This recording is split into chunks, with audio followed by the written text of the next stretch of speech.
गांव के किनारे मिट्टी की सड़क के पास शिवराम की एक छोटी सी चाय की दुकान थी। गांव से आने जाने वाले राहगीर वहीं रुककर चाय पी लेते थे, जिससे शिवराम की थोड़ी बहुत कमाई हो जाती थी। उसी चाय की दुकान के पास ही उसकी फूस की एक छोटी सी झोपड़ी थी, जहां वह अपनी पत्नी सविता और अपनी नन्ही बेटी पायल के साथ रहता था। जैसे तैसे मेहनत करके उनकी जिंदगी चल रही थी, लेकिन जब सर्दियों का मौसम आया तो मानो वह उनके लिए किसी कहर से कम नहीं था। ठंडी हवाएं उनकी झोपड़ी के हर कोने में घुस जाती थीं और गरीब परिवार की परेशानियां और भी बढ़ने लगी थीं।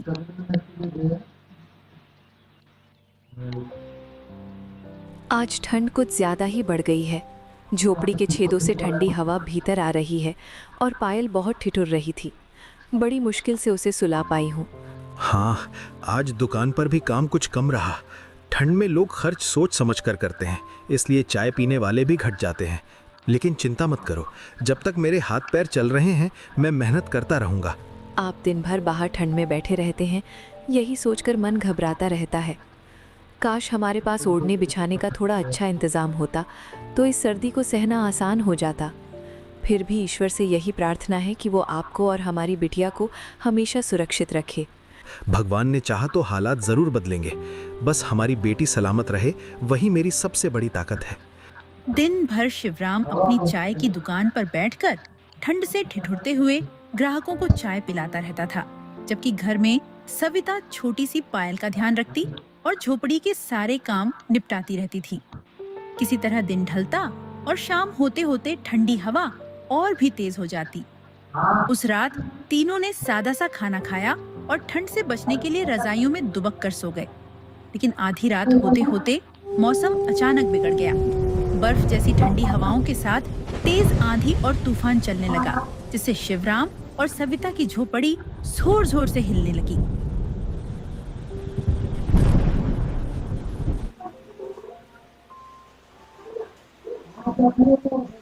ये कैसी भयानक हवा चलने लगी है, झोपड़ी पर जैसे उखड़ी जाएगी।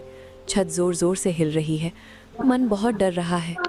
पायल भी घबरा गई है, उसकी सांसें तेज चल रही हैं। ऐसा लग रहा है जैसे अब यहाँ रुकना ठीक नहीं है। हमें तुरंत बाहर निकल जाना चाहिए, कहीं झोपड़ी गिर ना जाए। हाँ, अब देर नहीं करनी चाहिए। हवा और तूफान बहुत तेज हो गया है, झोपड़ी ज़्यादा देर टिक नहीं पाएगी।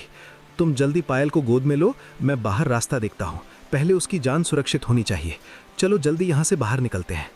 तेज आंधी और कड़ाके की ठंड के बीच शिवराम और सविता अपनी नन्ही पायल को गोद में लेकर झोपड़ी से बाहर निकल आए, लेकिन बारिश रुकने का नाम नहीं ले रही थी। लगातार मूसलाधार बारिश से पूरा इलाका पानी में डूब गया और तेज बहाव के आगे शिवराम की झोपड़ी और चाय की दुकान टिक नहीं पाई।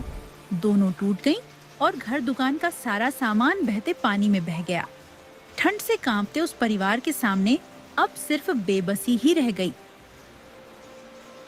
डर मत करो, पहले यहाँ से निकलना जरूरी है। जो होना था हो गया, अब जान बचाना सबसे अहम है। किसी ऊंची जगह की ओर चलते हैं। भगवान पर भरोसा रखो, अभी हिम्मत हारने का समय नहीं है। बाढ़ का पानी तेजी से बढ़ता देख शिवराम अपनी पत्नी सविता और नन्ही पायल को साथ लेकर एक बड़े पेड़ की ओर बढ़ जाता है। उफनते पानी से बचने के लिए वे पेड़ की मजबूत डालियों पर चढ़कर बैठ जाते हैं, ताकि ऊंचाई पर रहकर ठंड और बाढ़ के तेज बहाव से किसी तरह अपनी जान बचा सकें। चारों तरफ सिर्फ पानी ही पानी दिख रहा है। नीचे का बहाव बहुत तेज है और ठंड से शरीर सुन्न होता जा रहा है। इन डालियों पर बैठे रहना भी मुश्किल लग रहा है। पता नहीं ये रात कैसे कटेगी। पानी अभी और बढ़ सकता है, इसलिए हमें पूरी सावधानी रखनी होगी। डालियों पर अपना संतुलन बनाए रखना जरूरी है और जरा भी लापरवाही नहीं करनी चाहिए। जब तक हालात नहीं संभलते, यहीं ऊंचाई पर टिके रहना ही सबसे सुरक्षित रास्ता है। इसी बीच पानी का बहाव अचानक बहुत तेज हो जाता है और पल भर की चूक में पायल उफनते पानी के साथ बह जाती है। शिवराम और सविता घबराकर उसके पीछे दौड़ते हैं, उसे बचाने की पूरी कोशिश करते हैं, लेकिन तेज धारा के सामने उनकी एक नहीं चलती और पायल पानी के भयंकर बहाव के साथ बहुत दूर निकल जाती है। नहीं नहीं, ये क्या हो गया? मेरी बच्ची, मेरी पायल, वो पानी में बह गई। कुछ कीजिए, उसे बचा लीजिए। मैं उसके बिना नहीं रह सकती। भगवान, मेरी बच्ची को वापस लौटा दो।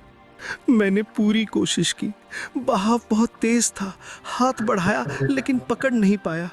मेरी आंखों के सामने वो दूर चली गई, कुछ भी मेरे बस में नहीं था। दोनों पति पत्नी फूट फूट कर रोते हुए उसी पेड़ के नीचे पूरी रात बिता देते हैं।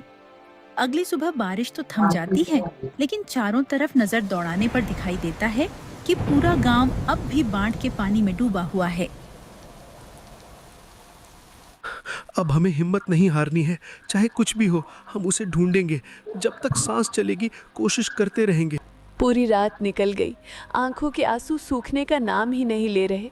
चारों तरफ पानी ही पानी है, गांव पहचान में नहीं आ रहा। मन बहुत घबरा रहा है, समझ नहीं आ रहा वो अब कहाँ होगी। यहाँ बैठे रहने से कुछ नहीं होगा, बहाव उसे यहाँ से बहुत दूर ले गया होगा। चलो पास के दूसरे गांव की तरफ चलते हैं, हो सकता है वो वहीं तक पहुँच गई हो। जब तक खुद जाकर देख नहीं लेते तब तक मन को चैन नहीं मिलेगा। हाँ, शायद वहीं कहीं मिल जाए। चलिए, देर मत कीजिए। पायल को ढूंढने की आस में शिव